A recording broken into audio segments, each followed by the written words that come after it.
चलो नमस्कार आदाब Sat Sri Akal. Welcome back to my YouTube channel Avinash sir classes. So boys and girls, आज के वीडियो में हम लोग डिस्कस करने वाले हैं कॉमन साइज इनकम स्टेटमेंट के बारे में। इससे पहले वाले वीडियो में हम लोगों ने क्या डिस्कस किया था? Comparative income statement, old format से भी और न्यू फॉर्मेट से भी, और दोनों ही फॉर्मेट से हम लोग एक एक क्वेश्चन उसको सॉल्व किए थे। तो आप लोगों में से जिन लोगों ने वो वीडियो नहीं देखा है तो डिस्क्रिप्शन में लिंक दिया गया, वहां पे जाके आप लोग चेक कर सकते हैं। आज के वीडियो में हम लोग क्या सीखेंगे, किस तरह से कॉमन साइज इनकम स्टेटमेंट बना सकते हैं। तो स्टेटमेंट जो कंपैरेटिव में था, स्टेटमेंट यहां भी वही रहता है।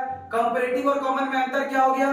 कंपैरेटिव में हम लोग दो ईयर या दो कंपनी का बीच जितना भी मतलब स्टेटमेंट होता है उसका क्या करते हैं, कंपेयर करके जो एब्सोल्यूट चेंजेस होता है उसको लिखते हैं, फिर कितना परसेंट का इंक्रीज या डिक्रीज हुआ उसको दिखाते हैं। लेकिन कॉमन साइज में क्या होता है, हम लोग नेट सेल को 100% मानते हैं और सेल के हिसाब से कौन सा चीज कितना परसेंट है उसको हम लोग क्या करते हैं, फाइंड आउट करते हैं। इसमें 100% किसको मानना पड़ता है? नेट सेल को। इसमें किसी के साथ भी कंपेयर नहीं होगा। कॉमन साइज में हम लोग कैसे सॉल्व करेंगे? नेट सेल को 100% मान लेंगे, उसके हिसाब से जो भी मतलब खर्चा वगैरह जितना भी दिया है, इनकम दिया है, तो सेल्स का कितना परसेंट वो खर्चा है या सेल का कितना परसेंट वो इनकम है, वो हम लोग लिखते हैं। तो आइए समय ज्यादा वेस्ट ना करते हुए डायरेक्ट हम लोग आते हैं क्वेश्चन। तो क्वेश्चन आप लोगों को स्क्रीन पे शो हो रहा होगा।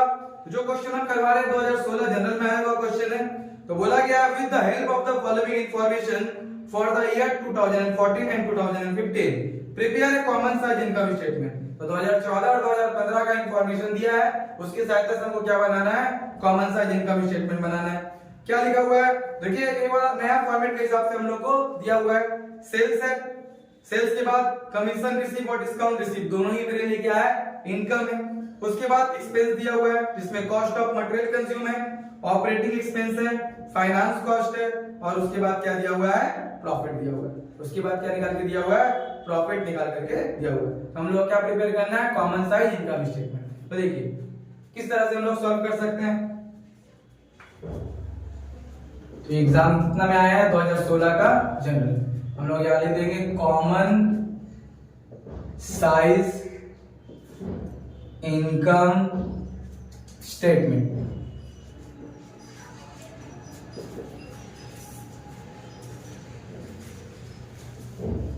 तो यहाँ पे दोनों साल के बीच कंपेयर नहीं होगा।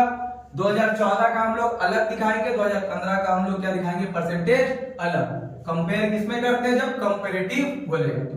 और क्वेश्चन में मेंशन रहता है कि कंपैरेटिव बनाना है या फिर कॉमन साइज बनाना है। तो यहाँ हो गया हम लोग का 2014 के लिए, और यहाँ पे इंफॉर्मेशन किसका हो जाएगा? 2015 के। यहाँ पे हो गया अमाउंट और यहाँ पे क्या हो गया? परसेंटेज। यहाँ पे हो गया अमाउंट, यहाँ पे हो गया परसेंटेज। 14 का अपना इंडिविजुअली होगा, 15 का भी इंडिविजुअली होगा। उसके बाद हो गया पर्टिकुलर। तो इंफॉर्मेशन सारा न्यू फॉर्मेट के अकॉर्डिंग दिया है, तो हम लोग भी न्यू फॉर्मेट के अकॉर्डिंग करते हैं। तो सेल्स, सेल्स को हम लोग क्या बोलते हैं? Revenue from operation. यहां लिखेंगे रेवेन्यू फ्रॉम ऑपरेशन। ये मेरा क्या है? सेल्स है। उसके बाद क्या होता है? Other income. उसके बाद क्या होता है? Other income. इसमें दो चीज दिया हुआ है, हेडिंग हो गया। दो चीज दिया अदर इनकम में हम लोग को, कमीशन रिसीव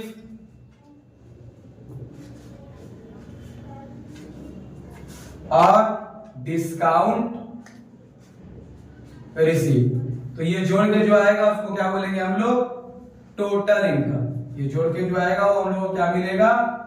टोटल इनकम। कैसे? फर्स्ट और सेकंड का वैल्यू को जोड़ के। तो फोर्थ नंबर में हम लोग क्या होगा?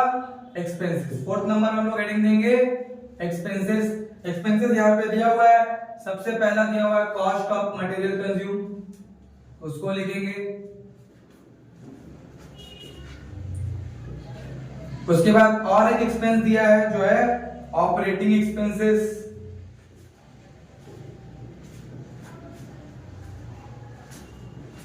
फिर तीसरा एक्सपेंस हम लोग को दिया है फाइनेंस कॉस्ट। तीसरा क्या दिया हुआ है? Finance cost. बस इतना ही एक्सपेंस है। तो एक्सपेंस का भी हम लोग क्या कर लेंगे? टोटल कर लेंगे। ये फोर्थ नंबर ही है, एक्सपेंस का ही टोटल है, टोटल एक्सपेंसेस। तो उसके बाद टोटल इनकम से टोटल एक्सपेंस घटाने के बाद हम लोग को क्या मिलता है? Profit before tax. इसमें हम लोग 3 नंबर से 4 नंबर को घटाते हैं, यानी टोटल इनकम से टोटल एक्सपेंस को घटाते हैं, तो क्या मिलेगा? Profit before tax. फिर अगर टैक्स रहता है तो उसमें टैक्स चार्ज करके प्रॉफिट बिफोर टैक्स से टैक्स को लेस करेंगे तो क्या मिल जाएगा? प्रॉफिट आफ्टर टैक्स मिल जाएगा। लेकिन यहाँ पे ऐसा कुछ बोला हुआ नहीं। तो ये हो गया हम लोग का कंप्लीट फॉर्मेट, जो कंपैरेटिव में भी ऐसा ही था, कॉमन सेट में भी ऐसा ही होगा। सिर्फ वहां कंपेयर करते थे, यहाँ पे थोड़ा अलग टाइप से सॉल्व हुआ। किस तरह से होगा देखिए। तो सेल्स कितना कितना दिया, वैल्यू पहले लिख देते हैं हम। 2014 का लिखा हुआ है 12.5 लाख और 2015 का लिखा हुआ है 15 लाख। उसके बाद कमीशन रिसीव हम लोग का है 60,000 फर्स्ट वाला का, यानी 2014 का, और इसमें है 80,000। उसके बाद डिस्काउंट रिसीव है 1,20,000 और यहाँ हम लोग का 1,40,000। तो टोटल करेंगे तो 12,50,000 और 13,50,000, 13,70,000, 14,30,000। 14,30,000 आ गया टोटल इनकम। यहाँ पे 15 और 1 16, 16,40,000 और 80, 17,20,000। यहाँ पे टोटल कितना हो गया? 17,20,000। उसके बाद कॉस्ट ऑफ मटेरियल कंज्यूम कितना दिया हुआ है? 9 लाख और 10 लाख। यहाँ पे दिया हुआ है 9 लाख और यहाँ पे दिया हुआ है 10 लाख। फिर ऑपरेटिंग एक्सपेंस कितना कितना दिया हुआ है? 3 लाख और 4 लाख। यहाँ पे है 3 लाख और यहाँ पे दिया हुआ है 4 लाख। फिर फाइनेंस कॉस्ट कितना दिया हुआ है? 1 लाख और यहाँ पे दिया हुआ है 1,50,000।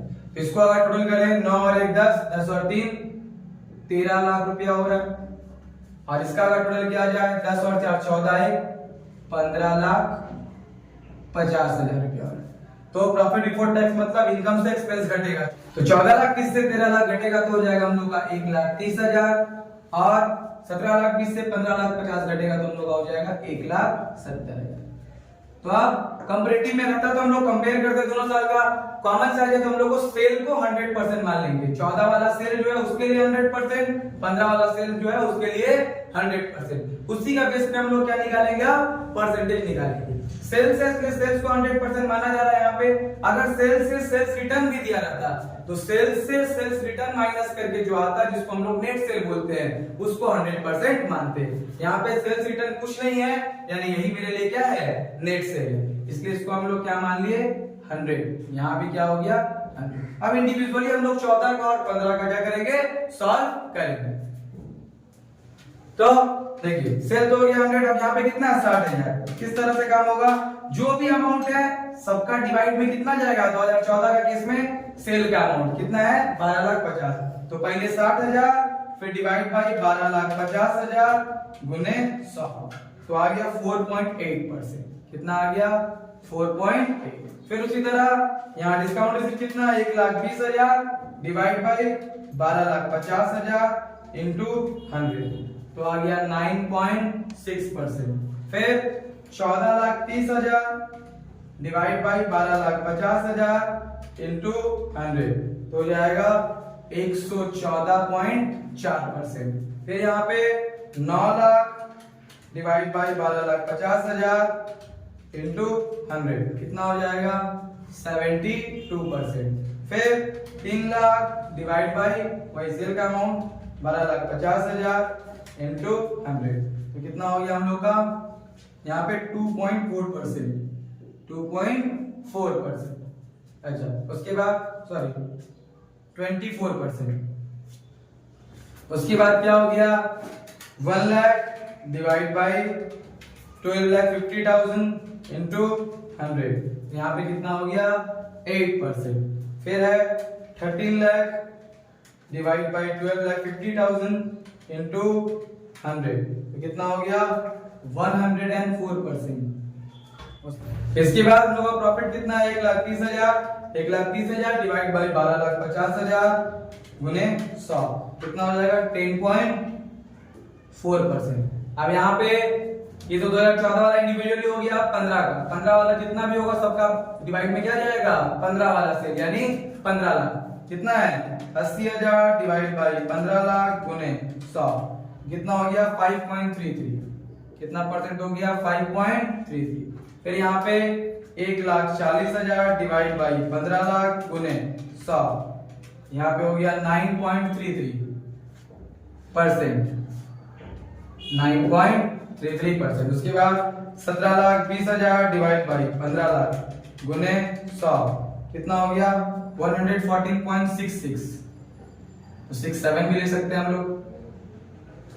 उसके बाद 10 लाख डिवाइड बाई 15 लाख गुने 100 तो हो जाएगा 66.66 है, तो 66.67%।